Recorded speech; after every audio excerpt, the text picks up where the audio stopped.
Assalamualaikum everyone. How are you? Ay, di ba pala ako naka-seatbelt Limutan. Ayan, pupunta kami ngayon sa masjid. Pang-apat na dasal ngayong araw na ito ay ang tawag ay Maghrib. So, punta kami sa masjid with my baby.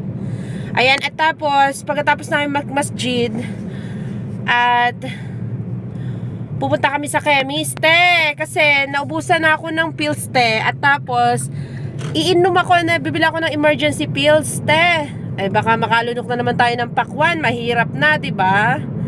Oh, dahil dati natigil ang pagbablog ko dahil talaga nabuntis talaga ako noon, kaya natigil ang aking pagbablog.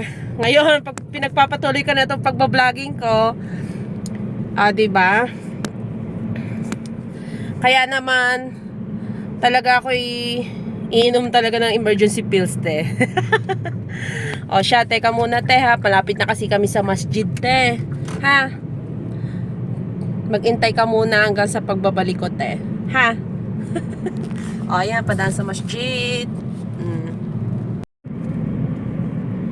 Ayan, gabi na.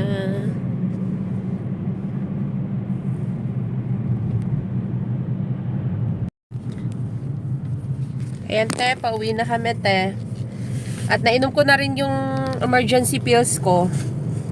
So, mga 2:00 ko pa yung daughter ko, yung anak ko. Mapapa-breastfeed. Ganyan. Kasi 8 hours daw yung niya. Not recommended din daw kapag ininom mo siya, nagpapa-breastfeed ka. So, mag-stop ng 8 hours para hindi pa breastfeed. O siya, uwi na kami. Yun lang, kakainin namin ulit is rendang with lettuce. Yun lang. Assalamualaikum. Diyos sa Barbara. Bye. Nakakaanto ko yung pills. I feel sleepy now. Bye.